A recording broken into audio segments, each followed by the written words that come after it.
Oke, selamat malam sama sahabat untuk kita semua yang berada di Zoom pada malam ini. Kita bersuka cita, kita dapat kembali berkumpul bersama-sama untuk mempelajari akan pelajaran sekolah sahabat, pelajaran yang ke-9, dengan judul bagian-bagian yang berlawanan. Pada hari ini, malam ini akan dipandu moderator oleh saya, Rizky Sarangwar, karena Ibu Peggy sedang berhalangan, sedang ada di luar kota. Dan tentunya dengan pembicara kita yaitu Pendeta Jonathan Kuntara. Untuk kita membuka akan PG sesi pada malam ini, kami undang Bapak Pulo Lasman untuk membawakan doa buka. Mari kita bersatu dalam doa. Bapa kami yang bertakhta di kerajaan surga, kembali kami datang ke hadapan Tuhan pada hari Sabat yang suci dan kudus ini. Terpujilah Engkau Tuhan baik di bumi dan di sorga. Terpujilah Engkau Tuhan di atas segala-galanya. Puji syukur dan terima kasih atas 6 hari yang telah kami lalui, atas segala berkat-berkat kudus yang Tuhan berikan kepada kami, baik berkat jasmani, rohani, kesehatan, materi, sehingga kami telah masuki hari Sabat, terutama di Indonesia bagian barat, bagian timur ini Tuhan. Tuhan, kami akan memulai diskusi pelajaran sekolah Sabat, pelajaran ke-9 yang berjudul bagian-bagian yang bertentangan dengan ayat inti dari Yohanes 5 ayat 39 yang akan dipimpin oleh Bapak Pendeta Kuntaraf. Biarlah kuasa Roh Kudus memberikan akal budi, memberikan hikmat ilahi dan roh rendah hati, sehingga kami dapat mengerti maksud dan kehendak Tuhan dalam pelajaran sekolah Sabat ini Tuhan. Ya Tuhan, karena ini berlangsung secara Zoom, kami mohon pertolongan Tuhan, biarlah selama diskusi ini berlangsung, tidak ada gangguan listrik, sinyal, internet, dan alat komunikasi yang kami gunakan. Terima kasih Tuhan, ampuni segala dosa-dosa yang telah kami perbuat selama ini. Di dalam nama Tuhan Yesus Kristus, kami persembahkan doa ini. Amin. Amin. Terima kasih doanya Bapak Pulo Lasman. Untuk saat ini kita akan mendengarkan materi yang akan dibawakan Pendeta Jonathan Kuntara, dan sebentar akan ada Q&A juga. Jadi bagi saudara-saudara sekalian, bagi memiliki pertanyaan boleh ditulis di kolom chat ataupun nanti boleh raise hand. Dan selama acara berlangsung, feature mute akan saya unmute akan saya matikan terlebih dahulu dan nanti akan dinyalakan selama Q&A. Mari kita dengarkan pelajaran yang akan dibawakan oleh Pendeta Jonathan Kuntara. Baik, selamat sahabat saudara-saudara sekalian yang kekasih dalam Kristus. Kita senang untuk belajar bersama-sama, ya. Dan kita akan coba share screen, ya.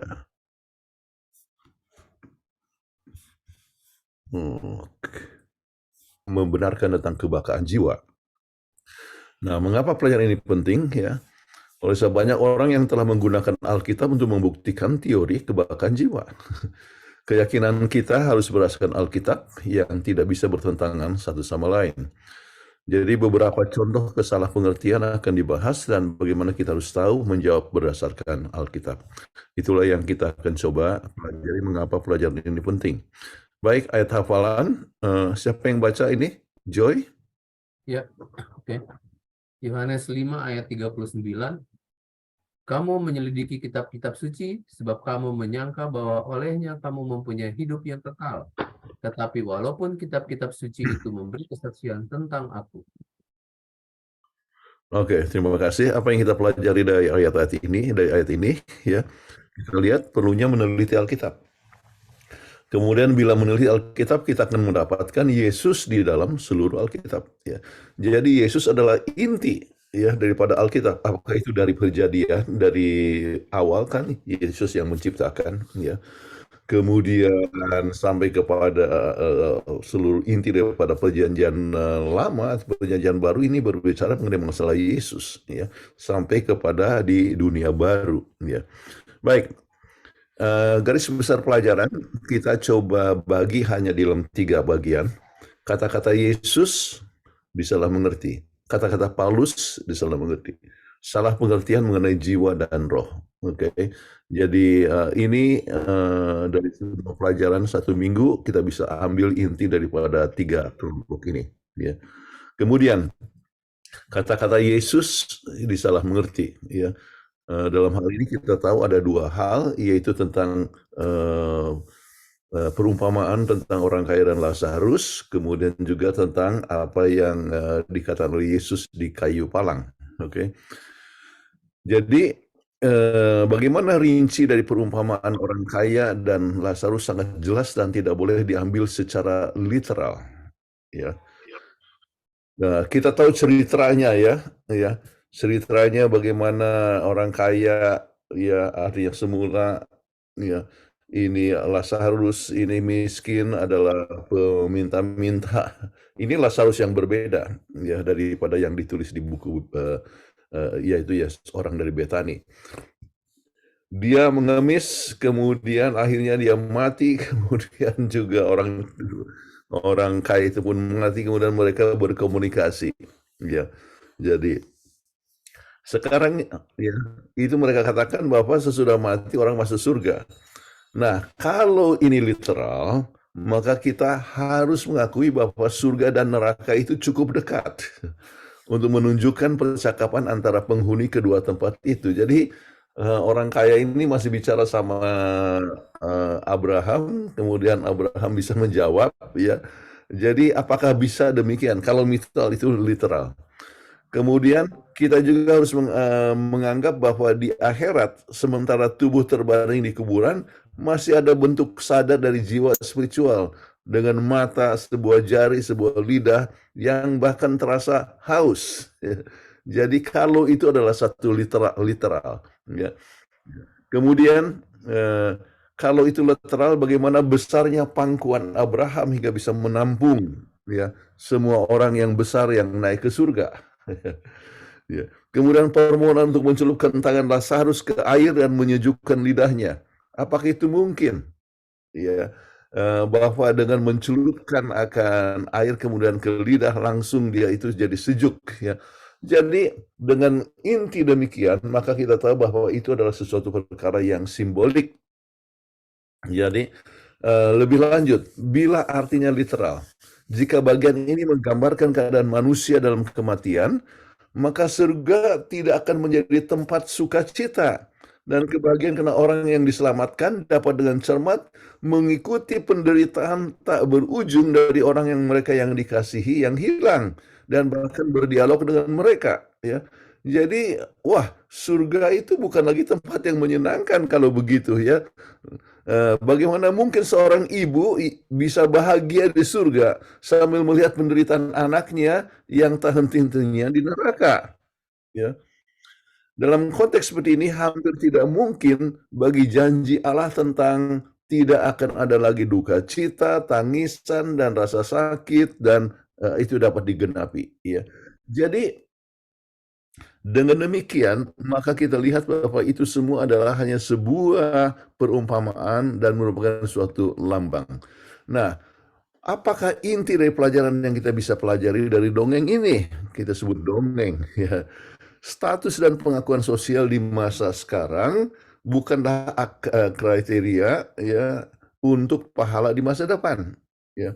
Kemudian nasib abadi setiap orang ditentukan di kehidupan ini dan tidak dapat dibalikan di akhirat. Jadi itulah inti pelajaran yang Yesus coba berikan kepada mereka. Nah, bagaimana kisah yang benar dari Lazarus, saudara Marta dan Maria memberikan terang mengenai apa yang terjadi bagi seorang yang telah meninggal, ya. Baik, Yohanes 11 ayat 11 sampai 14. Yohanes 11 ayat 11 sampai 14.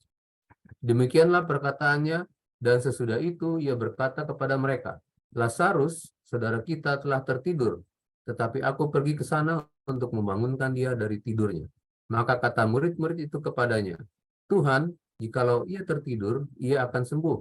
Tetapi maksud Yesus ialah tertidur dalam arti mati. Sedangkan sangka mereka Yesus berkata tentang tertidur dalam arti biasa. Karena itu Yesus berkata dengan terus terang, Lazarus sudah. Baik, jadi dengan demikian orang mati dalam keadaan tidur, ya. Jadi dia tidak sadar akan suasananya. Jadi tidak bisa berkomunikasi ya pada waktu itu. Baik. Kemudian apa yang kita dapat pelajari dari kenyataan bahwa Lazarus dari Betani tersebut tidak pernah ngomong apa-apa mengenai pengalaman di dalam kubur, ya. Kan dia mati 4 hari, ya. Apakah yang terjadi pada saat dia dalam kubur? Tidak pernah ada catatan mengenai keadaannya, ya, waktu dia dalam kubur, bahwa dia naik ke surga atau ke neraka dan sebagainya. Kenapa? Oleh sebab memang dia dalam keadaan tidak sadar, sama sekali tidak menyadari apa yang terjadi. Oke.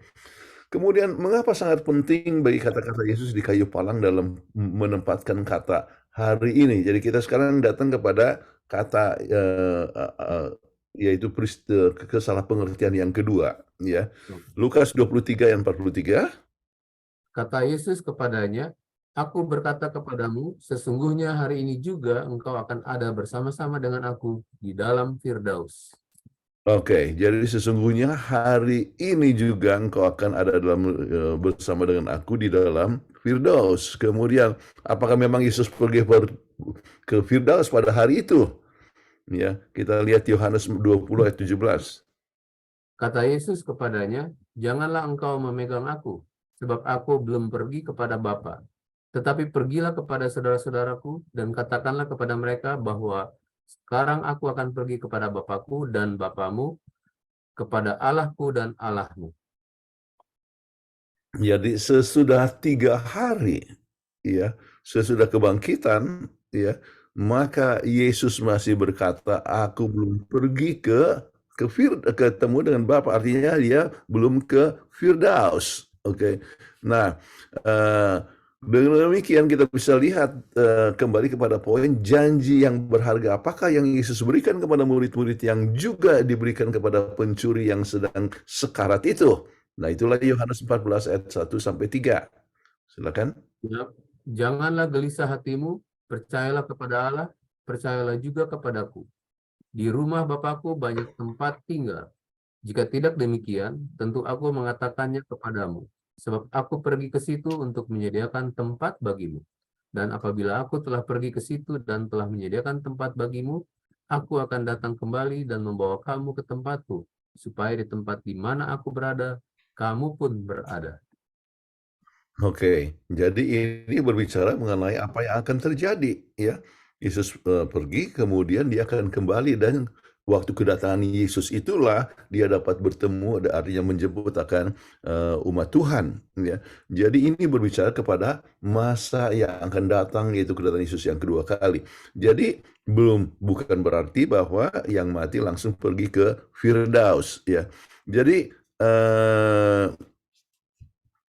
bagaimana kisah ini memberikan ilustrasi suatu fakta bahwa keselamatan adalah berdasarkan kasih karunia saja melalui iman kepada Yesus, ya. Silakan Efesus Ya, 2 ayat baik. 8 dan 9. Sebab karena kasih karunia kamu diselamatkan oleh iman. Itu bukan hasil usahamu, tetapi pemberian Allah itu bukan hasil pekerjaanmu. Jangan ada orang yang memegahkan diri.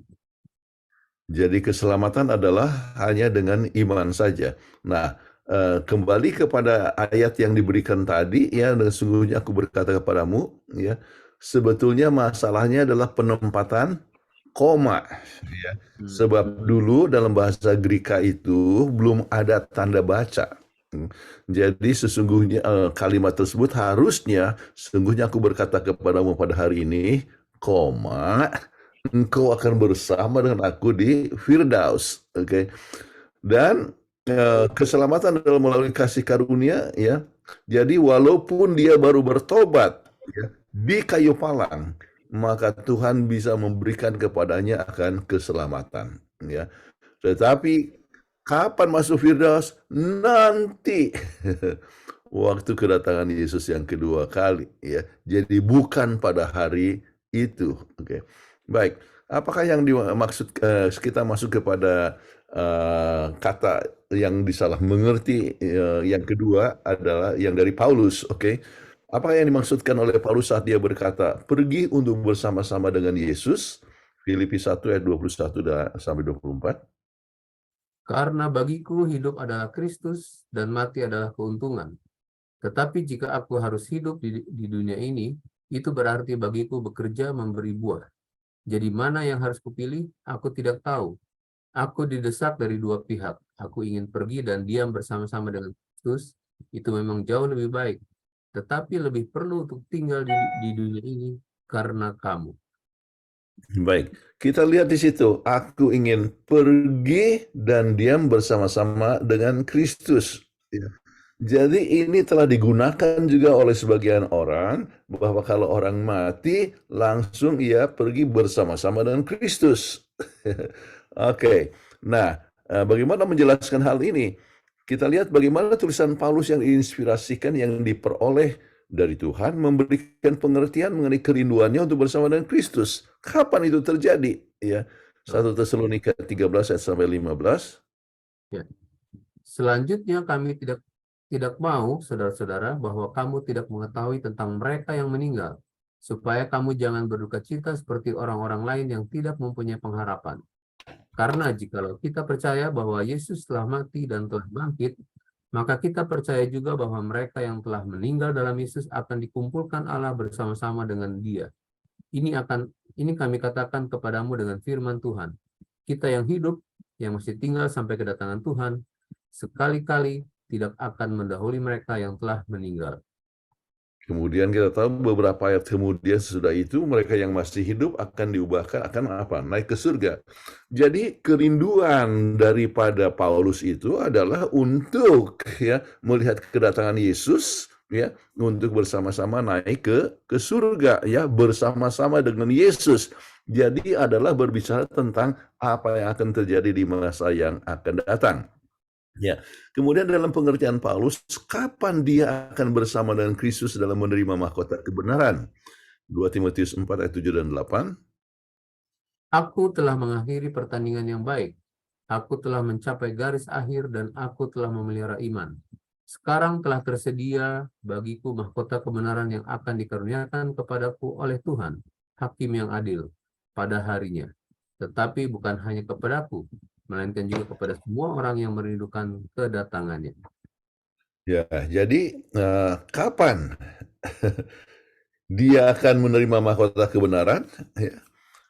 Dikatakan pada harinya, ya. Ya. Jadi ini berbicara mengenai akan datang, ya.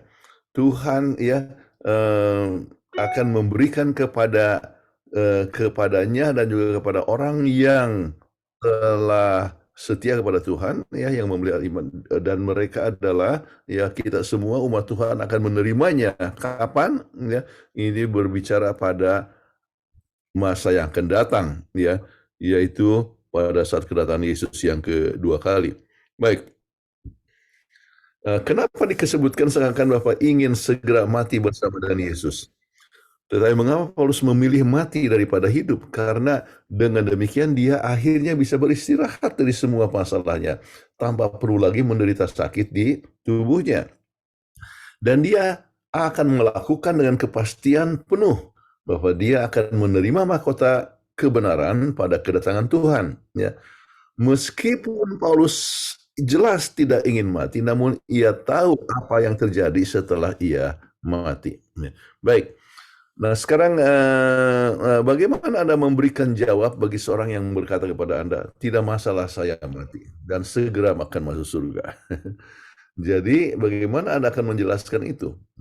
Kemudian Anda bisa menekankan bahwa sesuai dengan Alkitab, sangat jelas sekali bahwa orang mati tidak tahu apa-apa, hanya tidur saja sampai kepada kedatangan Tuhan yang kedua kali, di mana orang-orang itu orang umat Tuhan akan dibangkitkan. Baik, sekarang kita masuk kepada salah pengertian mengenai jiwa dan roh. Ya, saat Yesus mati di kayu salib, dikuburkan di dalam kuburan Yusuf, bagaimana kondisi kematiannya? Ya, kita coba lihat beberapa ayat dari buku Petrus, sebab ada tulisan daripada Petrus yang disalah mengerti. Oke, yaitu mengenai Yesus pergi ke dunia orang mati dan mengkhotbahkan di sana. Baik, nah sekarang kalau gitu apa yang dimaksudkan ini? Kita akan baca 1 Petrus 3 ayat 18. Sebab juga Kristus telah mati sekali untuk segala dosa kita. Ia yang benar untuk orang-orang yang tidak benar, supaya ia membawa kita kepada Allah. Ia yang telah dibunuh dalam keadaannya sebagai manusia, tetapi yang telah dibangkitkan menurut roh. Oke, jadi dia telah betul-betul dibunuh. Yesus itu betul-betul mati, ya. Jadi betul-betul mati. Kemudian apa yang Yesus ajarkan tentang kematian kita sudah baca tadi ayat ini, yaitu Yohanes 11 ayat 11 sampai 14, yaitu orang yang mati itu dalam keadaan tidur dan tidak mengerti akan ya lingkungannya, ya. Jadi kalau begitu Yesus juga ya dalam keadaan tidur pada saat ia mati, ya, sebab ya itulah yang dikatakan oleh Yesus. Nah, sekarang jikalau Yesus tidur dalam kuburan saat kematiannya, bagaimana dia dapat pergi dan berkhotbah kepada seseorang? Baik, kita datang kepada 1 Petrus 3, 19 dan 20. Dan di dalam roh itu juga ia pergi memberitakan Injil kepada roh-roh yang ada di dalam penjara, yaitu kepada roh-roh mereka yang dahulu pada waktu Nuh tidak taat kepada Allah, ketika Allah tetap menanti dengan sabar waktu Nuh sedang mempersiapkan bahteranya, di mana hanya sedikit, yaitu 8 orang yang diselamatkan oleh air bah itu. Oke, nah ini telah disalah mengerti oleh banyak orang. Kemudian sekarang jawabnya adalah bagaimana roh akan berkhotbah untuk mereka yang di dalam penjara dosa sebelum air bah. Oke, Ya. kita lihat dalam 2 Petrus 2 ayat yang kelima. Dan jikalau Allah tidak menyayangkan dunia purba, tetapi hanya menyelamatkan Nuh, pemberita kebenaran itu, dengan 7 orang lain, ketika ia mendatangkan air bah atas dunia orang-orang yang fasik. Oke, nah inilah kita coba melihat bagaimana penjelasan untuk soal berkhotbah untuk orang mati pada saat Yesus itu mati. Namun gagasan fantastis ini secara alkitabiah tidak dapat diterima karena tidak ada kesempatan kedua untuk keselamatan bagi orang yang mati. Ayatnya Ibrani 9 ayat 27 dan 28. Jadi mengapa Yesus berkhotbah kepada mereka yang tidak memiliki kesempatan lagi untuk diselamatkan? Yang berikut, sementara itu dan yang terpenting adalah teori ini bertentangan dengan ajaran Alkitabiah bahwa orang mati tetap tidak sadarkan diri di dalam kubur sampai kebangkitannya yang terakhir. Kita lihat begitu banyak sekali ayat-ayat di sini. Kemudian apa ini maksudkan di dalam roh-roh penjara? Ya, kita harus memperhatikan bahwa dalam 1 Petrus 3 roh-roh yang di dalam penjara, ya, ini ayat ke-19 diidentifikasi dalam ayat 20 sebagai orang-orang zaman dahulu yang tidak taat pada zaman Nuh, ya. Istilah roh, ya, bahasa Yunani pneuma digunakan dalam ayat ini dan di tempat lain di dalam Perjanjian Baru mengacu pada orang-orang yang hidup yang dapat mendengar dan menerima undangan keselamatan. Jadi ungkapan dalam penjara jelas tidak mengacu kepada penjara harfiah, tetapi penjara dosa, di mana sifat manusia tidak dilahirkan kembali itu diketemukan. Jadi kita ya melihat bahwa arti daripada di dalam penjara itu adalah di dalam penjara dosa. Oke. Khotbah Kristus kepada orang zaman dahulu tidak mau bertobat telah dilakukan, yaitu kapan? Melalui Nuh secara ilahi diinstruksikan oleh Allah dan menjadi pemberita kebenaran bagi orang-orang yang sejamannya. Jadi ayat-ayat Petrus ditulis dalam konteks apa yang artinya menjadi setia. Itu bukan membicarakan tentang keadaan orang mati, ya. Itu hal yang kita harus ingat. Baik. Salah pengertian tentang jiwa dan roh, kita coba lihat tentang apa yang ditulis di dalam buku Wahyu 6 ayat 9 sampai 11, ya. Apakah jiwa-jiwa yang berteriak di bawah mezbah itu literal atau lambang, ya? Literal atau symbolical? Silahkan. Dan ketika anak domba itu membuka meterai yang kelima, aku melihat di bawah mezbah jiwa-jiwa mereka yang telah dibunuh oleh karena firman Allah dan oleh karena kesaksian yang mereka miliki. Dan mereka berseru dengan suara nyaring, katanya, berapa lamakah lagi, ya penguasa yang kudus dan benar, engkau tidak menghakimi dan tidak membalaskan darah kami kepada mereka yang diam di bumi, dan kepada mereka masing-masing diberikan sehelai jubah putih, dan kepada mereka dikatakan bahwa mereka harus beristirahat sedikit waktu lagi, hingga genap jumlah kawan-kawan pelayan dan saudara-saudara mereka yang akan dibunuh sama seperti mereka. Oke.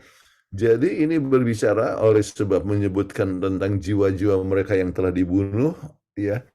Oke. Jadi seakan-akan ada jiwa-jiwa ya, yang, berseru, menangis ya, kemudian berkata, "Berapa lama lagi ya penguasa kudus dan benar?" Baik, di mana lagi kita dapatkan bagaimana darah seseorang itu berteriak, ya. Kita coba lihat di dalam Kejadian 4 ayat 10. Apakah firman-Nya, apakah yang telah kau perbuat ini? Darah adikmu itu berteriak kepadaku dari tanah. Oke, itulah yang dikatakan oleh oleh Tuhan kepada Kain, ya. Jadi apakah memang, ini berteriak, ya ini merupakan sesuatu apa, bersifat simbolik. Nah, arti jiwa di bawah mezbah juga dalam arti simbolis. Dengan memahaminya secara, harfiah, ya, orang harus menyimpulkan bahwa para martir tidak sepenuhnya bahagia di surga, kalau memang dia sudah ada di surga ya. Karena mereka masih menangis untuk membalas dendam. Ya, ini harus tidak terdengar seolah-olah mereka sedang menikmati upah keselamatan. Kalau begitu masuk di surga, karena jiwa-jiwa itu kan sudah mati, ya, maka mereka tidak akan bahagia kalau begitu, kalau mereka masih berteriak, ya, berseru kepada Tuhan. Jadi keinginan untuk membalas dendam dapat membuat hidup Anda sengsara, ya. Tetapi apa kematianmu juga, ya. Jadi apakah begitu keadaan kita pada saat kita sudah mati? Nah, jiwa di bawah mezbah juga penting untuk diingat bahwa Yohanes tidak diberi pemandangan surga sebagaimana adanya, ya. Jadi kita lihat dalam SDA Bible Commentary jilid 7 halaman 778. Tidak ada kuda putih, merah, hitam, atau pucat di sana dengan menunggangnya yang bersiap berperang. Yesus tidak muncul di sana dalam bentuk anak domba dengan luka pisau berdarah. Keempat binatang itu tidak mewakili makhluk bersayap yang sebenarnya dari ciri-ciri binatang yang dicatat. Demikian juga tidak ada jiwa yang terbaring dalam dasar mezbah surga. Seluruh adegan itu adalah pernyataan gambaran dan simbolis. Ya. Jadi adalah simbol daripada jiwa dalam arti adalah ya simbol keseluruhan daripada manusia yang berteriak oleh sebab berbagai macam penganiayaan yang terjadi ya.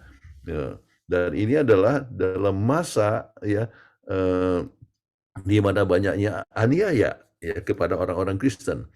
Baik, mengapa sangat penting untuk belajar ajaran Alkitab tentang kehidupan, kematian, dan kebangkitan dan hidup yang kekal? Ya, dengan sendirinya ini sangat penting sekali supaya jangan kita tertipu. Jangan kita mudah tertipu dengan berbagai macam ya ajaran-ajaran yang coba memalingkan kita daripada apa yang Alkitab katakan. Jadi doktrin kita harus solid ya, dan kesalahpengertian itu ya dapat diatasi kalau kita mempelajari akan Alkitab. Baik, kita coba lihat ya sebagai inti daripada pelajaran, yaitu kesimpulannya ya.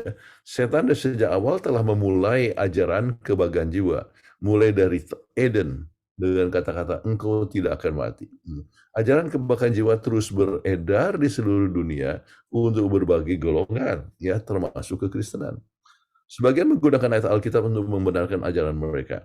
Sangat penting untuk menggunakan Alkitab dalam menghadapi ajaran yang salah, sebab Alkitab tidak akan bertentangan. Sangat penting untuk kita memandang kepada kata Kristus, sumber pengharapan, keselamatan, dan kekekalan untuk selamanya. Jadi itulah yang kita akan peroleh, waktu kedatangan Yesus. Baik, membina kehidupan abadi. Ada dua kutipan Mrs. White. Boleh dibaca ya, Saudara Kristi? Saudari Kristi?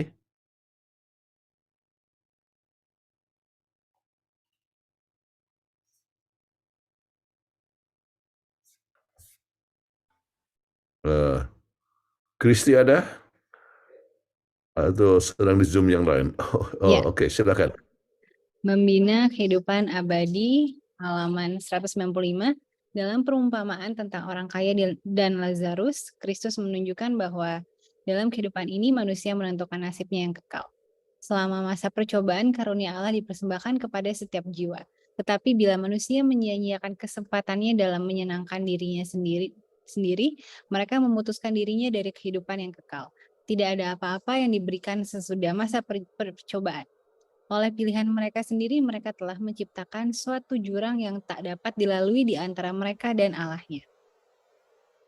Oke, jadi ini poin yang sangat penting daripada pelajaran tentang orang kaya dan Lazarus, bahwa apa yang kita buat sekarang ini itulah persiapan untuk masa mendatang. Itu intinya.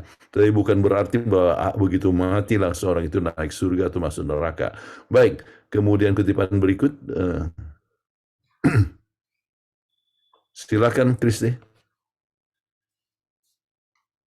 Testimonies for the Church, jilid 5 halaman 213, ketika orang-orang Kristen mula diasingkan ke pegunungan dan gurun-gurun, ketika ditinggalkan di penjara-penjara bawah tanah untuk mati kelaparan, kedinginan, dan siksaan, ketika kemartiran tampaknya satu-satunya jalan keluar dari kesusahan mereka, mereka bersukacita karena dianggap layak menderita bagi Kristus yang disalibkan untuk mereka. Teladan mereka yang layak akan menjadi penghiburan dan dorongan bagi umat Allah yang akan dibawa ke dalam masa kesusahan yang belum pernah terjadi sebelumnya. Oke, ini berbicara tentang apa yang akan terjadi di masa yang akan datang, ya. Bagaimana penderitaan, ya, bukanlah merupakan sesuatu hal yang berat, ya, sebab merasa boleh menderita bersama dengan Yesus. Baik. Pertanyaan aplikasi, bagaimana Anda menjawab kebakaran jiwa kepada mereka yang telah menggunakan perumpamaan orang kaya dan Lazarus? Jadi penjelasan tadi ya bisa Anda gunakan bagaimana itu adalah satu hal yang bersifat simbolis, ya, namanya perumpamaan. Ya. Hanya diambil daripada dongeng yang terjadi pada waktu itu. Bagaimana Anda menjawab mereka yang mengatakan orang tuanya ada di surga sesuai dengan kata-kata yang Yesus di kayu palang, ya? Kemudian Anda jelaskan bahwa ya itu salah koma, sebab harus dibandingkan juga dengan ayat-ayat yang lain yang menunjukkan bahwa orang yang mati itu tidak tahu apa-apa, ya, dan sampai kepada kedatangan Yesus. Bagaimana menjawab orang yang mengatakan bahwa Paulus sudah bersama dengan Yesus sesuai dengan tulisan di buku Filipi, ya, ayat 1 yang pasal 1 yang kita sudah baca tadi. Jadi penjelasannya yang dimaksud bersama dengan Yesus, dia merindukan untuk kedatangan Yesus, ya, bukan berbicara tentang apa yang terjadi sesudah seorang itu mati. Bagaimana agar kita jangan tertipu oleh ajaran yang salah, ya, maka kembali rahasianya adalah mendalami akan Alkitab, ya. Jangan dipengaruhi oleh ajaran manusia atau interpretasi manusia, dan dengan penuh dengan doa merenungkan firman Allah, maka kita akan lebih lama lebih kuat, ya, dan kita bersyukur ada roh nubuat yang bisa menolong kita untuk memberikan pengertian yang benar. Baik, itulah pembahasan kita, ya. Apakah ada pertanyaan? Silakan. Oke, terima kasih Pendeta Kuntara untuk materi yang sudah dibagikan. Ini baru masuk satu pertanyaan, Pendeta. Bagi saudara-saudara yang memiliki pertanyaan, boleh dituliskan di kolom chat atau raise hand bagi yang ingin bertanya langsung. Pertanyaan dari Bapak Lodi Surentu. Dalam pembahasan pendeta sempat menyebut tentang perbedaan antara roh dan jiwa. Mungkin bisa dieksplor untuk perbedaan ini pendeta. Terima kasih. Oke, roh adalah menunjukkan sesuatu yang yang merupakan nafas hidup. Oke, namanya juga roh, ya, ruah, ya, itu adalah nafas hidup, ya. Sedangkan yang dimaksud dengan jiwa, ya, jiwa yang hidup adalah terdiri atas tubuh dengan nafas hidup, ya. Jadi kalau dan jiwa itu tidak bisa berdiri sendiri dalam arti terpisah, ya. Jiwa, ya, adalah merupakan suatu kondisi yang terdiri atas tubuh dengan, ya, tubuh dengan nafas hidup. Makanya Anda berkata, wah, ada baptisan 16 jiwa di Pontianak di waktu KKR Pendeta Sitorus, ya, minggu lalu. Berapa yang dibaptis? 16 jiwa. Ya. Apa maksudnya? Ya, jiwa manusia, ya, yang hidup, yang terdiri atas, ya, tubuh dengan dia punya nafas hidup. Ya. Jadi eh, kalau seandainya sudah mati, maka tidak ada lagi yang disebut jiwa yang hidup. Ya. Jadi kembali dia punya nafas hidup kembali kepada Tuhan dan tubuhnya adalah menjadi masuk kembali ke tanah. Baik, silakan. Oke, ya terima kasih Pendeta. Pertanyaan dari Bapak Teddy Iwan sama sahabat Pendeta, apakah orang Advent percaya nasib dan takdir? Terima kasih Pendeta. Eh, Kita percaya dalam arti kata takdir disebutkan bahwa kita telah ditakdirkan untuk selamat, namun kita masih mempunyai suatu pilihan. Ada suatu kelompok kekristenan ya yang percaya kepada predestination ya, dan itu adalah kelompok daripada Calvinisme ya. Jadi orang itu ya sudah tentukan bahwa dia akan selamat atau tidak ya. Jadi dengan demikian manusia tidak banyak mempunyai pilihan, tergantung kepada pimpinan Tuhan saja ya. Namun apa yang kita lihat kalau kita bandingkan dengan semua ayat-ayat Alkitab ya, bahwa Tuhan merencanakan kita semua selamat, namun kita mempunyai pilihan untuk menerima atau tidak ya. Itu satu poin.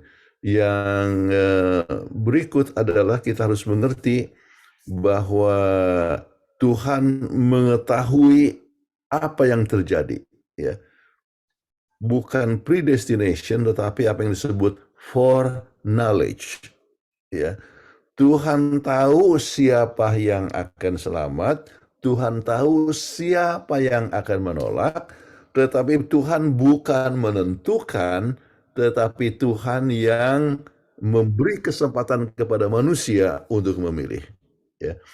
Jadi pilihan manusia menentukan apakah seorang itu akan selamat atau tidak. Tuhan tahu siapa yang akan selamat. Ya. Tetapi bukan oleh sebab dia menentukan keselamatan. Ya. Tetapi bukan menentukan nasib atau masa depan manusia. Sebab Tuhan merencanakan semuanya selamat, tetapi manusia mempunyai pilihan untuk menerima atau menolak. Nah, mudah-mudahan saya jawab itu pertanyaan daripada Teddy. Ya, semoga jawabannya. Terima kasih Pendeta. Oh, puji Tuhan. Sudah menjawab ya. Terima kasih. Pertanyaan selanjutnya Pendeta, ini dari Saudari Desi. Mohon penjelasannya dalam Wahyu 1 ayat 7, Pendeta. Wahyu 1 ayat 7 adalah semua mata akan memandang ya, termasuk orang yang menusuk di artinya ya. Itu berbicara semua mata yang masih hidup ya akan dapat memandang ya kedatangan Tuhan. Tetapi ada yang disebut kebangkitan istimewa ya, dan kebangkitan istimewa itu dikatakan adanya orang yang menganiaya Yesus ataupun yang menusuk Yesus, kemudian orang yang telah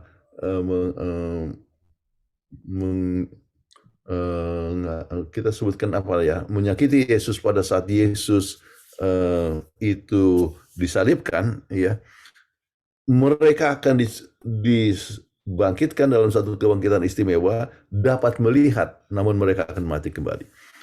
Kita sebutkan dalam kutipan pada minggu yang lalu yang diambil dari buku The Great Controversy ataupun juga dalam Last Day Event. Kebetulan itu yang ditanyakan oleh saudara Lodi kalau tidak salah. Oke. Jadi itulah Wahyu pasal 1 ayat 7.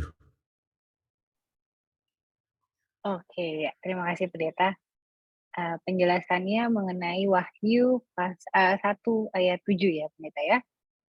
Pertanyaan dari Ibu Kadari Atilodo, Shalom Pendeta, tolong saya masih kurang mengerti jiwa-jiwa di bawah mesbah. Gimana ini Pendeta penjelasannya?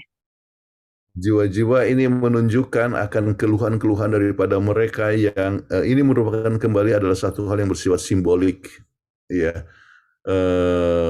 Jadi mereka yang mengalami suatu aniaya sebab ini terjadi dalam masa penganiayaan kepada orang-orang Kristen. Jadi kembali adanya ya nubuatan dalam buku Wahyu itu tentang apa yang akan terjadi di masa depan, ya. Dan itu berbicara tentang misalnya kuda putih, ya. Itu adalah the age of purity, ya. Kenapa pengembangan daripada gereja itu dengan cepat sekali, ya, dan ajarannya itu masih murni, ya. Tetapi apa yang terjadi sesudah itu ada kuda merah, ya, melambangkan akan masa kekristenan, ya, sesudah tahun 100, yang tadi itu adalah dari awal kekristenan sampai kepada tahun 100, tetapi tahun 100 sampai kepada masa kira-kira tahun 321, ya, itu adalah merupakan satu masa yang digambarkan dengan kuda merah, ya. Jadi dalam kuda merah itu adalah satu masa di mana banyak aniaya, ya. Ada kaisar-kaisar Roma yang menganiaya, ada nama Domitian, ya, semua mengadakan penganiayaan, banyak orang Kristen harus dibunuh, ya. Jadi digambarkan dengan kuda merah. Kemudian kita masuk kepada kuda yang ungu, kemudian kuda hitam yang menunjukkan tentang berbagai macam permasalahan dalam masalah doktrinal. Jadi dalam masa aniaya itu, ya, maka digambarkan bagaimana jiwa-jiwa yang sebetulnya bukan hanya jiwa yang terpisah, ya, sebab itu adalah simbolik, ya, tetapi bagaimana orang mengeluh berapa lama lagi kita mengadakan suatu apa, ya, harus menderita ini, ya. Ya, jadi berapa lama kita masih menderita. Ini berbicara bukan berbicara tentang orang yang sudah mati kemudian jiwanya itu berteriak, tetapi itu berbicara tentang bagaimana umat Tuhan yang dianiaya itu mengalami berbagai macam penderitaan sampai mengadakan satu keluhan berapa lama. Oke, jadi itu sama sekali tidak menyebutkan bahwa tidak menggambarkan surga. Makanya kita sebutkan tadi, ya, kalau orang begitu benar masuk surga, begitu mati masuk surga, ya, umat Tuhan masuk surga, bagaimana mereka masih mengeluh di surga? Surga bukan lagi tempat sebagai tempat untuk bersuka cita kalau masih mengeluh, ya. Jadi ini menggambarkan simbolik daripada orang-orang yang mengalami aniaya di dunia ini. Mudah-mudahan jelas Ibu Kadariyati Lodo. Oh, Bu. Ya. Ya.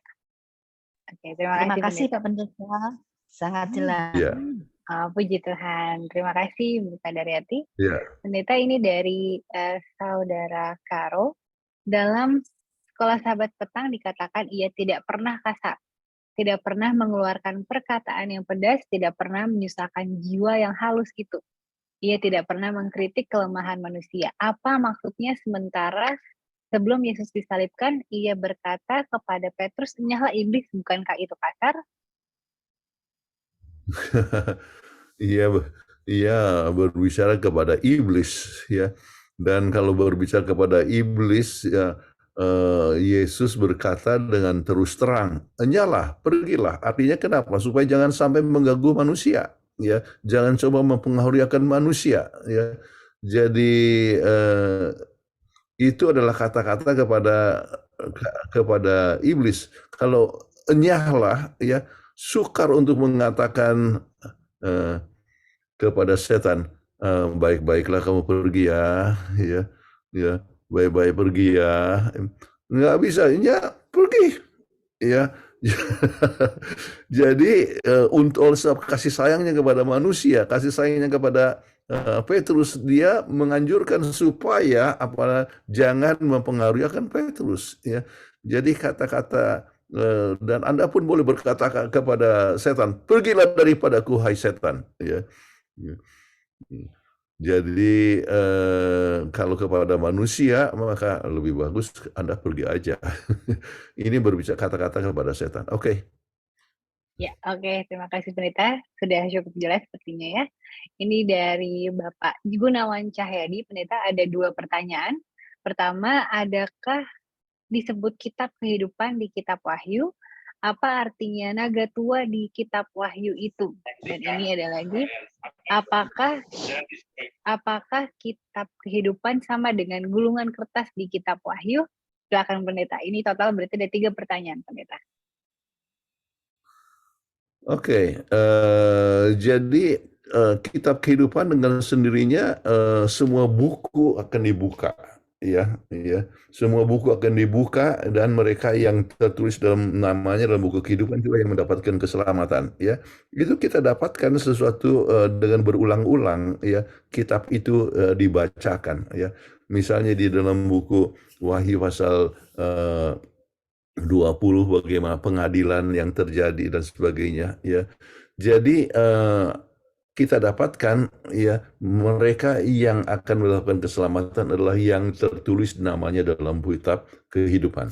Oke, apa artinya naga tua di kitab Wahyu? Ya, Wahyu pasal 12 ya. Itu berbicara tentang naga tua atau setan, ya. Itu berbicara tentang ya setan, ya. Kenapa kita kembali kepada buku Kejadian bahwa iblis itu telah datang dalam bentuk setan, ya, dalam bentuk ular, ya, makanya si ular tua, ya. Itu tertulis dalam buku Wahyu pasal 12. Oke. Kemudian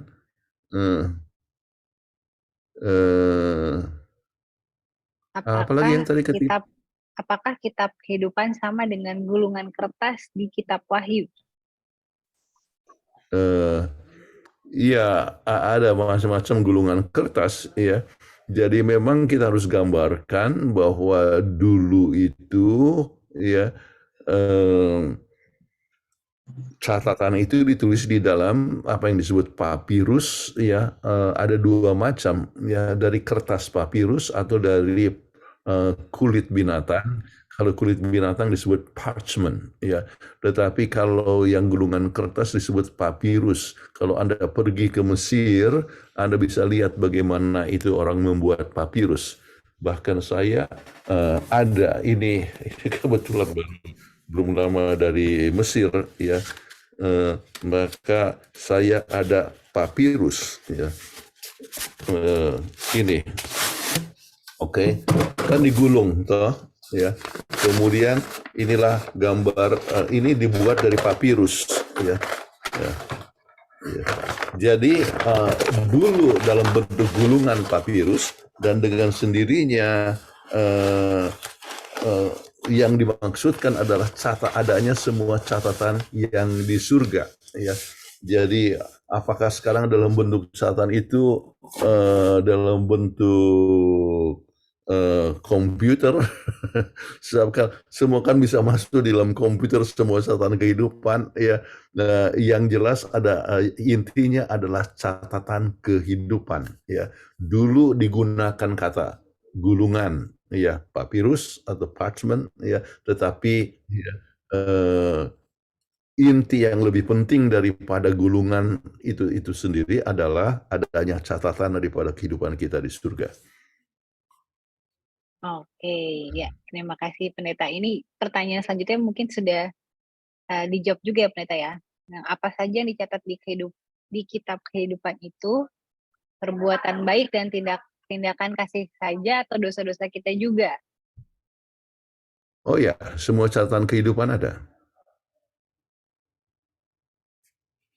Oke, ini pertanyaan selanjutnya Pendeta dari Bapak Fauzi Gerungan.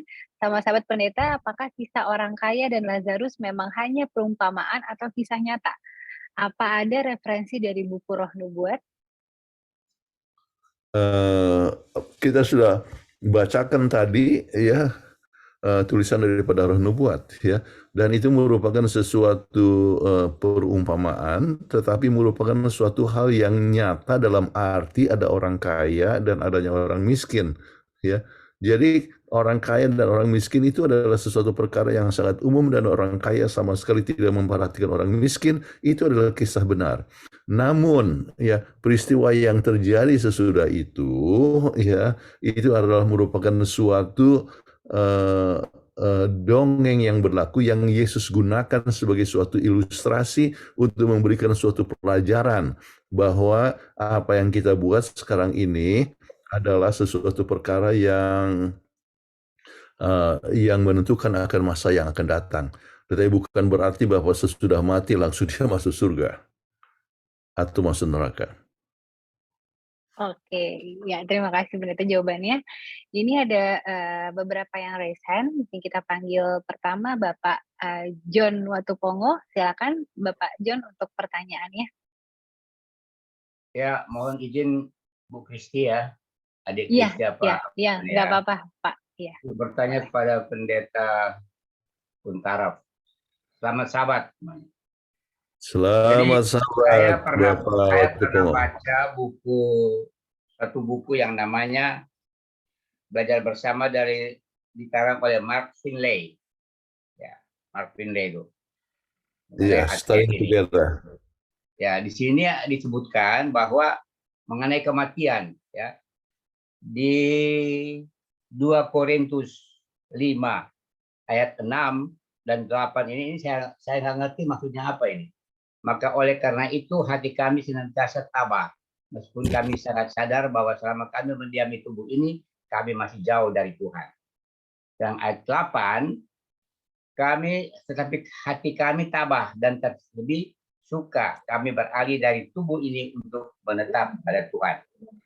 Di dalam pelajaran dia itu disebutkan juga begini, apa yang Paulus maksudkan dengan pernyataan beralih dari tubuh untuk menetap kepada Tuhan? Pertanyaan saya yang pertama, Pak Pendeta. Pertanyaan yang kedua itu mengenai saya ambil dari 1 Samuel 28 ayat 15. Ya. Di situ dikatakan bahwa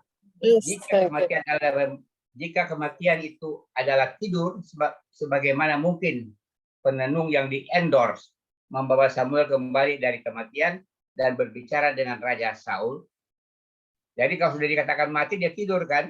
Kayaknya ini Samuel udah mati, tidur. Tapi kenapa dia bisa bicara lagi dengan Saul? Terima kasih Pak Pendeta.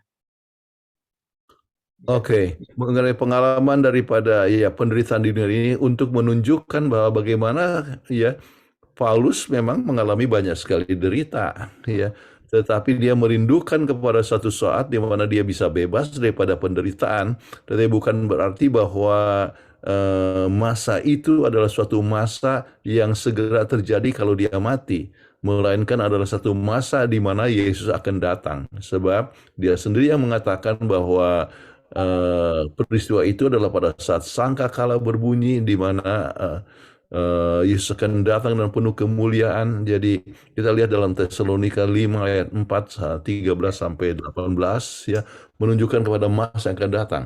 Dia ulangi lagi dalam 1 Korintus 15 misalnya. Hampir seluruh pasal berbicara tentang kedatangan Yesus yang kedua kali. Itu adalah satu bahasa di mana bebas daripada segala macam penderitaan.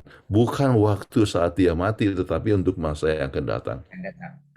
Kemudian tentang masalah apa yang dikatakan dalam Samuel, betul orang mati sama sekali tidak tahu apa-apa. Kemudian petenung itu dikatakan ada orang yang datang dengan kerudung dan langsung dipikirkan langsung Samuel. Sedangkan kita tahu bahwa itu adalah suatu usaha daripada setan untuk coba mengelabui bahwa kita dapat berkomunikasi dengan orang mati. Jadi kalau Anda mempunyai pengalaman berkomunikasi dengan orang yang sudah mati atau orang mati itu berkomunikasi dengan manusia, maka sebetulnya yang berkomunikasi itu adalah setan sendiri untuk coba memalingkan kita daripada Tuhan. Mudah-mudahan menolong Baik, Bapak waktu. Pendeta. Jadi yang dikatakan penenung di sini adalah setan ya. Iya. Terima kasih Pak Pendeta. Iya. Sebab misalnya yang dikatakan oleh petenung itu tentang Samuel, kata-kata Samuel, engkau akan bersama dengan aku, ya. Jadi apakah memang Saul bersama-sama dengan Samuel misalnya? Kalau seorang betul mati sesudah masuk ke sudah mati masuk ke surga, kira-kira Saul juga akan masuk di surga dengan segala macam pelanggaran-pelanggarannya dan sebagainya. Jadi ini berbicara bukan artinya menunjukkan satu keadaan bahwa kita bisa berkomunikasi dengan orang mati, tetapi merupakan suatu usaha daripada setan untuk coba mengelabui tentang keadaan orang mati. Baik, terima kasih Pak Pendeta. Silakan. Ya. Ya, terima kasih Pendeta. Terima kasih untuk Bapak John juga pertanyaannya, sangat menarik. Ini pertanyaan lagi Pendeta dari Saudara Malingkas Naibaho. Sama sahabat Pak Pendeta melihat penjahat yang bertobat di kayu salib, saya kira dia bertobat karena sudah mau mati. Orang-orang menyerahkan diri kepada Tuhan pada masa mendekat kepada kematian. Apakah mereka itu bisa disamakan seperti penjahat yang bertobat di kayu salib itu? Silakan Pendeta. Iya. Satu hal yang sangat penting adalah jangan sampai kita menunda akan masa keselamatan. Ya. Kita dikatakan pada hari ini jika engkau dengar suara Tuhan janganlah engkau mengeraskan hati. Jangan kita katakan oh nantilah kalau sudah mati baru saya bisa terima. Ya, masalahnya kita tidak tahu kapan kita mati. Kemudian kita pun tidak bisa orang mendadak saja mati seperti anak saya, ya itu mati dengan kecelakaan dan langsung mati di tempat, ya. Jadi yang jelas ialah bahwa keselamatan itu adalah merupakan satu anugerah Tuhan yang diberikan kepada kita, dan anugerah itu harus menghasilkan buah, dan kita bertanggung jawab untuk setiap kesempatan yang Tuhan berikan kepada kita, apakah kita mau menerima Tuhan atau tidak. Ya, jadi kesempatan itu, kalau kita lihat kepada perumpamaan kembali kepada Lazarus dan orang kaya itu, ya. Kan kata-kata orang kaya itu katakan ya tolong bicara sama saya punya saudara-saudara, saya masih punya 4 saudara, ya tolong katakan tentang keadaan saya supaya mereka juga bertobat. Tetapi apakah kata Abraham di dalam perumpamaan itu, ya dikatakan bahwa sudah ada ya, tulisan-tulisan Nabi, ya tolong terus dikatakan walaupun orang mati dibangkitkan, ya kalau orang itu tidak mau menerima, tetap tidak akan menerima. Orang bisa melihat bagaimana Lazarus ya itu dibangkitkan, tetapi justru orang Farisi itu lebih mengeraskan hati. Ya. Jadi kita harus mempunyai satu jiwa yang menyambut akan firman Tuhan, menyambut dan terjamah oleh sebab kasih Tuhan, dan jangan menunda masa untuk pertobatan, ya. Oleh sebab kita tidak tahu akhir hidup kita masing-masing, ya. Jadi kita bertanggung jawab untuk setiap kesempatan yang ada pada kita, ya. Dan benar kalau memang tidak ada kesempatan itu orang pencuri di kayu palang itu, mereka tidak ada kesempatan untuk mengenal Tuhan, baru dia tahu di kayu palang, ya. Dan pada kesempatan itu dia langsung menunjukkan pertobatannya dan dia mati, ya. Nah, kita jangan tunggu sampai ke kesempatan sampai masa tersebut, ya, sebab pada kita ada kesempatan untuk mengenalkan Tuhan sekarang ini. Mudah-mudahan saya menjawab pertanyaan dari saudara Malingkas Naibaho. Ya, semoga sudah menjawab. Terima kasih Pendeta. Untuk kesempatan ini, oh ya, terima kasih Pak Pendeta, berarti sudah menjawab ya, terima kasih. Saat ini kita akan mempersilakan Bapak James Tambuhun untuk bertanya.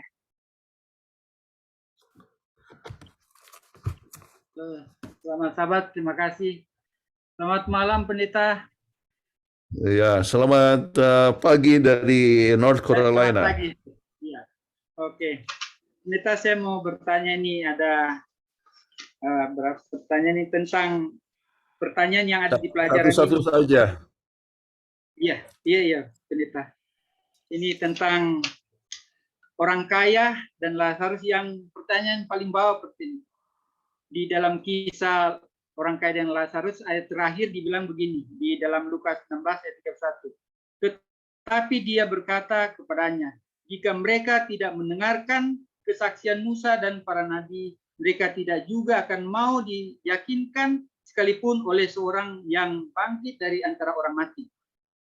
pertanyaan saya, pesan apa dari kata-kata Yesus yang penuh kuasa yang harus kita ambil untuk diri kita sendiri mengenai otoritas Alkitab dan bagaimana kita menanggapinya? Itu pendeta. Itu pertama. Oh ya. Itu pendeta. Boleh. Jadi itu sudah kedua, sangat jelas sekali bahwa kalau orang tidak mau mendengar, ya, bagaimanapun banyaknya mujizat, ya, banyaknya firman, banyaknya khotbah, banyaknya ajaran, kalau misalnya seorang itu tidak mau mendengar, ya, tidak mau menerima mereka, dia tidak akan menerima, ya. Kemudian kata-kata Yesus itu adalah sangat jelas untuk mengajak kepada kita untuk mempunyai satu hidup yang baru, ya. Jadi kata-kata Tuhan berkuasa, ya. Dan misalnya kata-kata Tuhan kepada Nikodemus, ya, sungguhnya aku berkata kepadamu, jikalau seorang tidak dilahirkan kembali, maka ia tidak akan masuk dalam kerajaan surga, ya, misalnya. Jadi itu sangat berkuasa, ya, firman Tuhan, kalau orang dilahirkan kembali. Namun, ya, bisa saja orang tetap tidak mau menerimanya, walaupun satu kalimat itu sangat jelas sekali, satu hal yang sangat berkuasa. Oke?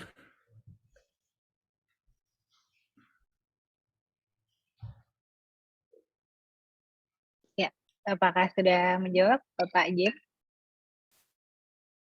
Ya, Boleh tolong di-unmute? di-unmute ininya. Iya. Kami tidak dengar. Bisa di-unmute. Oke, ya, oke, pendeta. Yang pertanyaan kedua, pendeta, tentang pertanyaan di hari Jumat yang kedua, pendeta.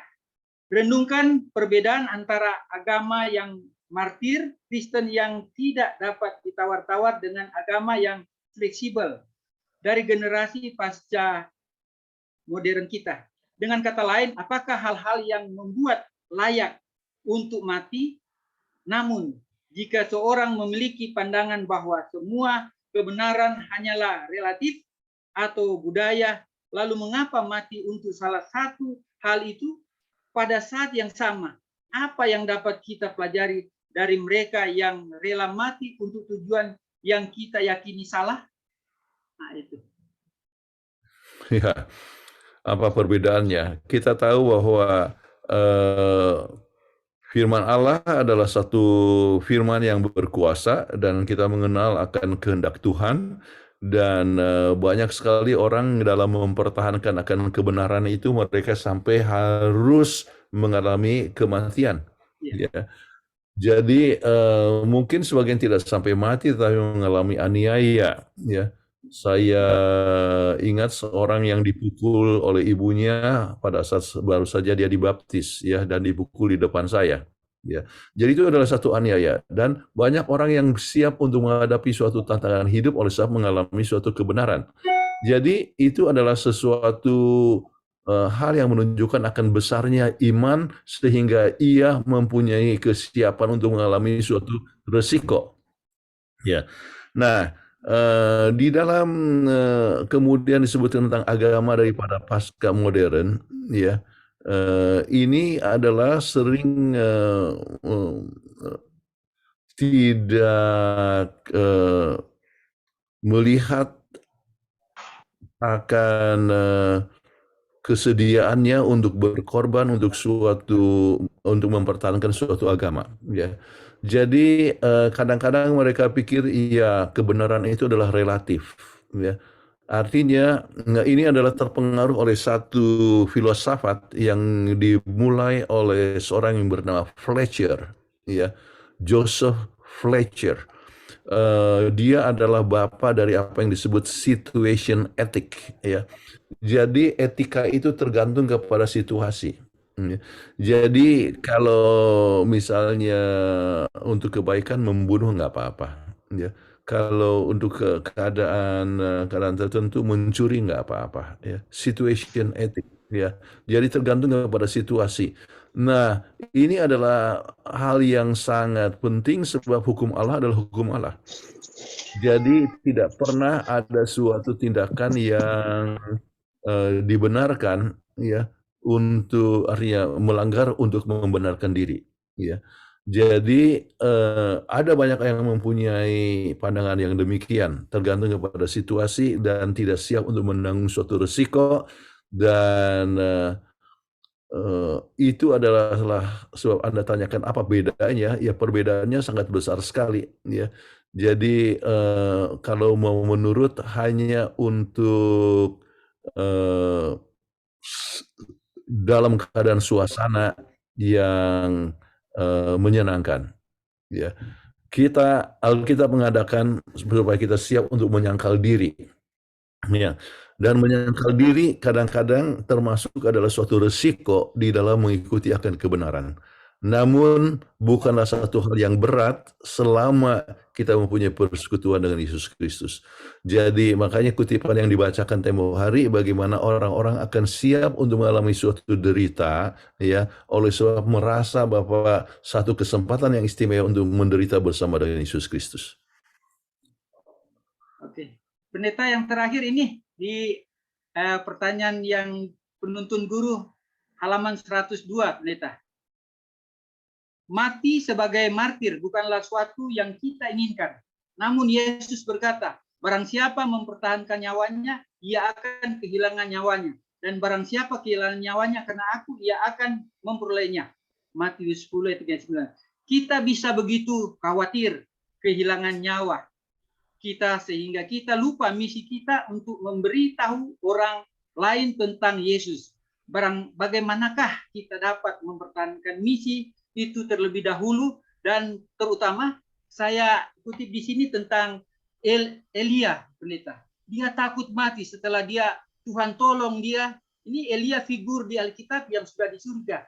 Dia takut mati. Ini pertanyaan, bagaimana kita khawatir untuk mati? Elia sendiri takut waktu dia diancam oleh Isabel.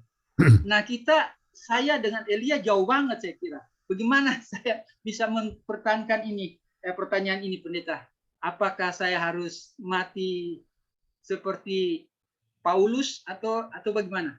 Terima kasih, Pendeta. Oke. Masalah Elia adalah oleh sebab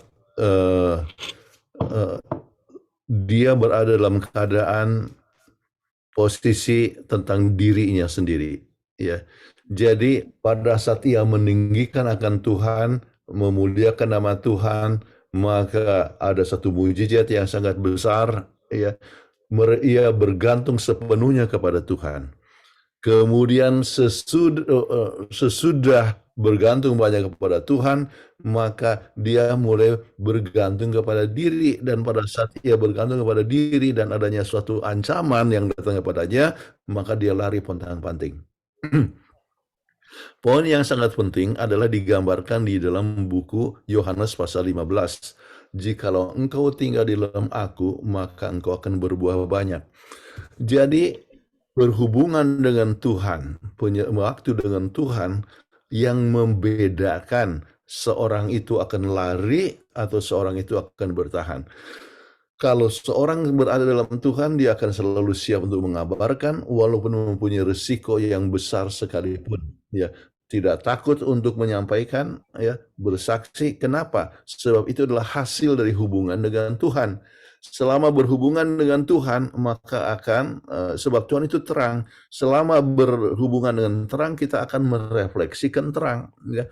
Tetapi kalau kita berpisah dari sumber terang, maka kita tidak punya terang. Ya. Kalau tidak punya terang, maka kita akan ketakutan. Ya. Kita tidak setia, kita melanggar. Tetapi kalau kita berada di dalam terang, bergantung sepenuhnya, maka kita akan selalu mempunyai buah roh, ya, buah kebenaran, hasil dari hubungan dengan Tuhan. Oke? Terima kasih, Pendeta. Oke, ya. Terima kasih, Pendeta. Pertanyaan dari Bapak Raymond Andrew Sako. Ini ada mengutip ayat dari Genesis 3 verse 1 until 2, kemudian Revelation 16 ayat 13, dan pertanyaannya, apakah di Taman Eden hanya serpent, waktu akhir zaman sudah menjadi dragon? Nah, mohon penjelasannya mengenai ini, Pendeta. Oke. Eh, apa bedanya serpent dengan dragon? Ya, itu eh, ular, ya. Tetapi ular yang besar itu adalah dragon, ya. Jadi ini penggunaan dua istilah untuk satu makhluk yang sama, ya. Jadi gambaran dari dragon itu menunjukkan satu perkara yang apa namanya ya, yang sangat menakutkan, ya. Jadi itu adalah penggunaan istilah saja, tetapi yang digunakan oleh Alkitab, sehingga apakah itu dari serpent menjadi dragon, ya, tetapi yang jelas bahwa eh, istilah itu juga digambarkan pada saat dia keluar dari apa namanya keluar dari surga, yaitu naga, ya. Itu waktu dalam Wahyu pasal 12, ya, kata dragon digunakan juga, dan itu menggambarkan bukan hanya pada akhir zaman tetapi juga pada saat ia keluar dari, ya, diusir dari surga. Jadi bukan masalah masanya, tetapi untuk menunjukkan bagaimana berbahayanya akan kuasa daripada setan itu. Ya, terima kasih Pendeta. Amin. Ini Terima kasih, amin. Pendeta. Oke, terima Puji Tuhan. kasih Bapak Remo Sakpol. Pendeta, ini pertanyaan lagi dari Bapak Gunawan Cahyadi. Pertanyaannya, apa beda setan, iblis, mamon, dan roh jahat, Pastor Kun? Ada contoh-contoh jelasnya kapan istilah-istilah tersebut digunakannya? Boleh dibantu jawab, Pendeta? Setan, ya, iblis, ya, saya rasa itu banyak digunakan penggunaan bahasa sesuai dengan asal kata, ya. Setan itu Inggris juga gunakan Satan, ya. Tetapi iblis itu adalah bahasa Indonesia yang berasal dari bahasa Arab, penggunaan kata iblis, ya, tetapi berbicara kepada makhluk yang sama, ya. Mamon lebih banyak bersifat kepada keduniawian, ya. Itu adalah berhubungan dengan uang, ya. Kemudian dewa Mamon, ya, itu berbicara mengenai dewa keuangan, ya. Jadi janganlah menyembah kepada Tuhan dan Mamon, artinya bercabang dua, memikirkan masalah materi lebih daripada Tuhan. Kalau roh jahat, ya, sumbernya adalah daripada setan yang bisa mempengaruhi akan hidup kita, ya, atau mempengaruhi seseorang yang untuk berbuat suatu kejahatan.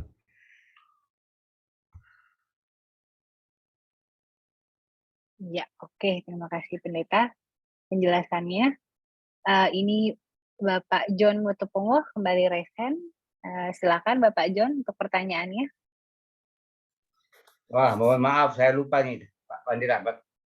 Jadi di orang yang mati ini kan di apa namanya di pengkhotbah itu di ayat pengkhotbah 11 ayat 7, debu kembali ke debu, debu kembali ke menjadi tanah, dan roh kembali kepada Allah. Sedangkan kita manusia menurut pemahaman saya ada tubuh, ada roh dan jiwa. Nah, jiwa ini kemana? Di Alkitab saya nggak ketemukan jiwa ini di mana tempatnya. Yang saya baca tahu bahwa roh kembali ke Tuhan yang memberikan itu, dan tubuh kita menjadi tanah, menjadi debu. Terima kasih Pak Pendeta. Terima kasih. Roh yang dimaksudkan adalah nafas kembali pada Allah. Jiwa, tidak ada lagi jiwa yang hidup, ya.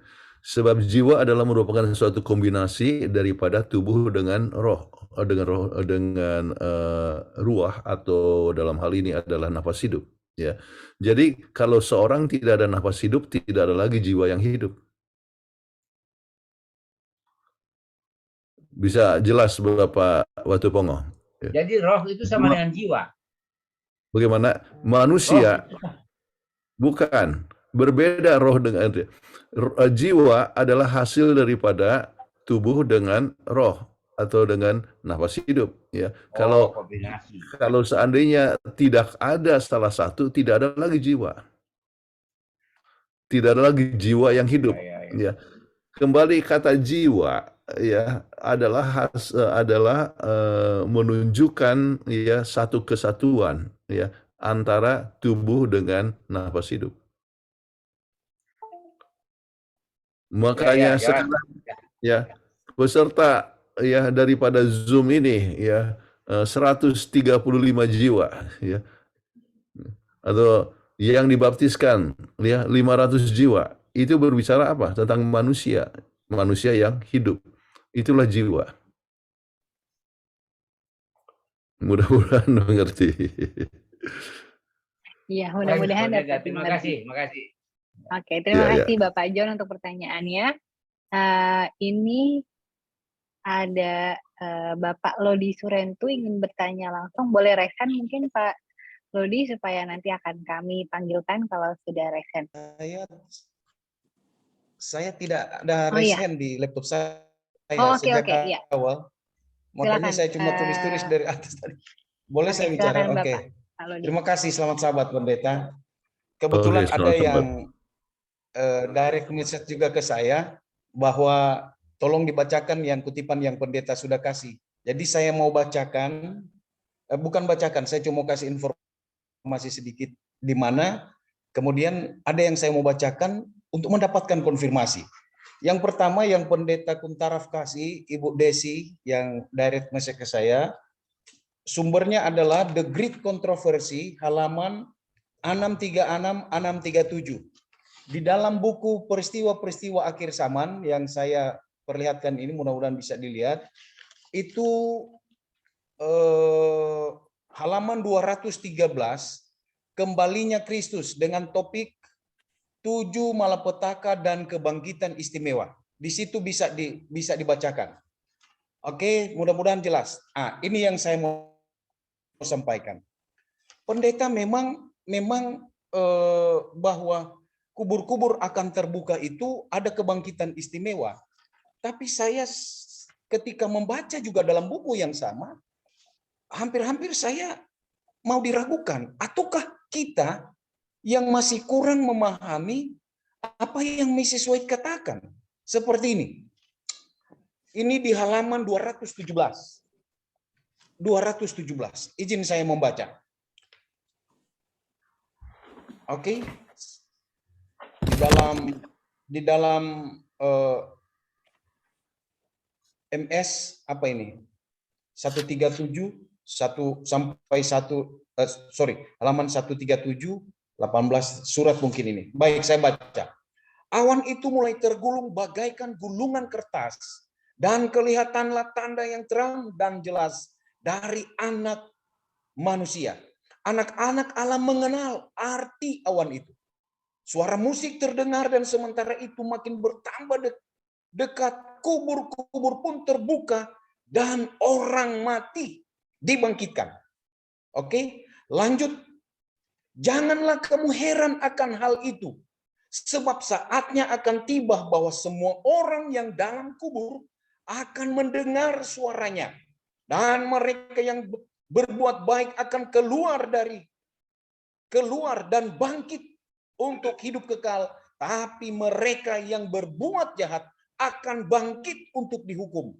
Yohanes 5 ayat 28 dan 29. Suara itu terdengar bangkit. Suara itu segera berkumandang ke semua orang yang mati.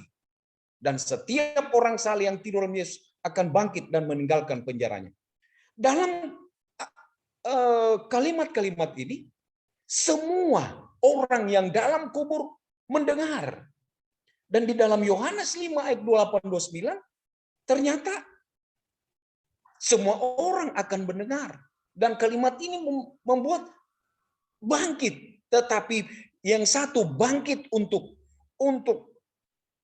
diubahkan dan diangkat ke surga, satu bangkit untuk dihukum. Apakah ini mengindikasikan pada kedatangan Yesus yang ketiga kali, ataukah pada waktu itu dia bangkit hanya untuk melihat kemuliaan Allah, sesudah itu dia mati lagi? Pemahaman saya masih sampai di situ, bahwa dia akan bangkit dan mati lagi. Jadi mohon tambahan penjelasan karena ini sepertinya membingungkan. Makasih pendeta. Oke, terima kasih. Jadi kembali dalam menanggapi akan suatu kutipan, ya kita harus melihat akan berbagai macam kutipan yang lain. Itu adalah satu prinsip yang sangat penting di dalam interpretasi Alkitab ataupun Roh Nubuat. Ya, kita tidak bisa mengambil satu kutipan dan langsung menarik kesimpulan bahwa ya artinya ini. Kita coba harus bandingkan dengan kutipan-kutipan yang lain. Alkitab juga demikian, ya. Jadi seperti apa yang dikatakan di dalam Yohanes pasal 5 ya 28-29. Kemudian tentang bangkit sebagian untuk hidup yang kekal, kemudian sebagian untuk kepada kematian yang kekal. Ya, itu kita harus melihat kapan itu terjadi. Misalnya kita lihat kepada 1 Tesalonika 4 ayat 13 ya sampai 18. Kemudian kita harus lihat kepada apa yang disebut di dalam buku Wahyu pasal 20 ya. Juga tentang ada yang disebut kematian pertama, ada kematian yang kedua, ya kebangkitan yang pertama dan kebangkitan yang kedua. Jadi dari semua tersebut, ya dari berbagai macam ayat-ayat ini terbentuklah suatu doktrin sehingga bisa mengatakan bahwa waktu Yesus datang yang kedua kali, ya maka orang-orang yang mati dalam Yesus akan bangkit lebih dahulu, ya. Kemudian mereka yang masih hidup akan diubahkan dan sama-sama naik ke surga. Kemudian tidak ada lagi kebangkitan yang lain, ya, sampai kepada masa 1000 tahun itu. Kembali kita kepada Wahyu pasal 20. Oke, yang di bagaimana ada suatu kebangkitan kepada orang-orang mati yang jahat, ya, dan mereka akan coba menyerang kota Yerusalem dan sebagainya. Jadi pembentukan suatu doktrin Alkitab adalah berdasarkan kepada berkaitannya akan ayat-ayat ini yang saling mendukung satu sama lain. Jadi kalau gitu kapankah ini yang pertama akan hidup ke yang kekal? Ya waktu Yesus datang. Kemudian kematian kekal kapan? Itu adalah sesudah masa 1000 tahun. Ya.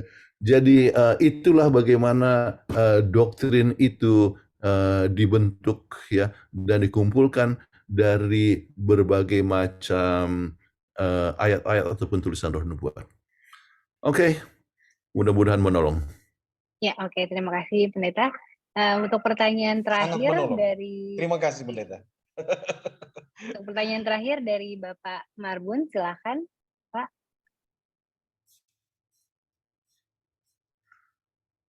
Yakinkan diri, Pastor. Jadi Halo.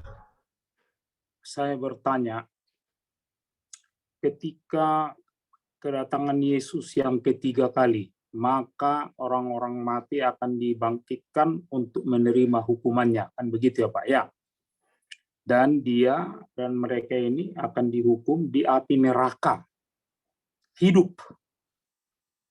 Nah, tentu yang dihukum itu adalah jiwa, di mana ada roh kehidupan dari pemberi kehidupan itu sendiri, dan badan kita yang dari tanah itu akan mengalami panas yang begitu dahsyat.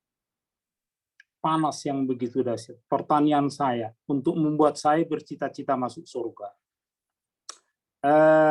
Kehidupan itu pasti dari Bapa di surga sebagai pencipta, dan akan ada bersama dengan orang yang tidak kudus di dalam neraka. Apakah pengertian saya ini benar, Pak? Terima kasih. Enggak begitu jelas apa yang ditanyakan. Oke, pertanyaan saya, pada kedatangan Yesus yang ketiga kali, orang yang tidak kudus atau orang berdosa akan dibangkitkan untuk menerima hukumannya, kan begitu Pak? Iya. Dan dihukum di neraka. Ketika mereka itu dihukum di neraka, menjadi hidup kembali, karena mereka itu adalah jiwa, ya, jiwa yang ada roh kehidupan dan tanah, ya, yang aslinya dari tanah, akan disiksa di dapur api. Pertanyaan saya, selama mereka disiksa belum mati, berarti roh kehidupan yang dari Bapa di surga itu ada bersama orang-orang jahat itu di dalam api neraka. Terima kasih. Benar nggak pengertian saya ini? Iya, kalau dibangkitkan, ya, Dengan sendirinya dia mempunyai nafas hidup dan dia mempunyai tubuh, ya. Itu yang pertama saya ingin sebutkan. Tetapi saya ingin sampaikan, ya, bahwa neraka itu, ya, bukan penekanan daripada banyak orang adalah tentang masalah siksa, ya. Tuhan itu bukan mau menyiksa kita, tetapi dia hanya coba memusnahkan dosa. Sebab Tuhan merindukan suatu suasana di mana tidak ada lagi dosa, ya. Jadi penekanan neraka janganlah mengenai masalah siksa, tetapi adalah untuk menghapuskan akan segala macam dosa, ya. Kemudian itu pun dalam waktu yang sangat singkat sekali, sementara tubuhnya masih ada, ya. Jadi sesuai dengan perbuatannya, kemudian musnahkan dalam waktu yang singkat, dan nanti kita akan pelajari tentang neraka dalam beberapa saat yang akan datang, ya. Salah satu tentang neraka. Oke. Ini adalah tentang Sabat depan, pendeta, sabat depan ya, tentang ya, neraka. sabat depan tentang neraka. Oke. Ya. Jadi saya ingin tekankan apa yang ditulis oleh Roh Nubuat. Yang menyebabkan orang menderita, ya, di neraka itu di luar kota Yerusalem baru, ya. Yang menderita bukan oleh sebab api itu, bukan siksaan, tetapi mereka sangat menderita, harus berpisah dari sumber kehidupan untuk selama-lamanya, ya. Jadi itulah yang sangat menyakitkan. Mereka lihat bagaimana Tuhan berusaha untuk mempertobatkan mereka.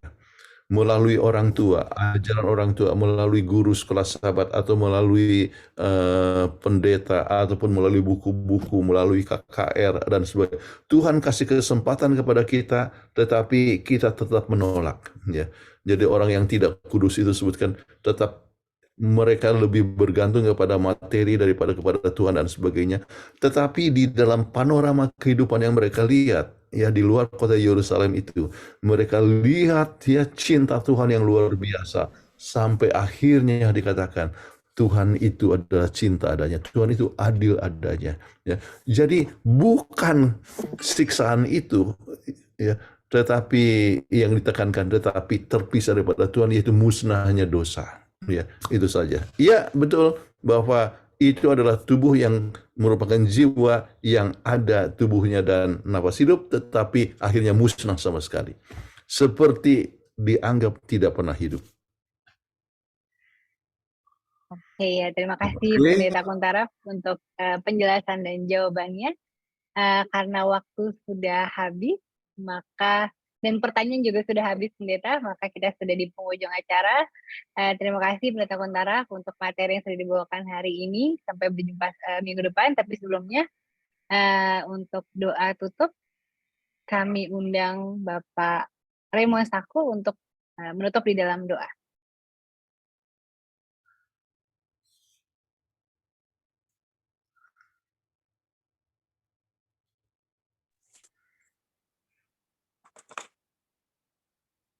Mari kita berdoa bersama-sama.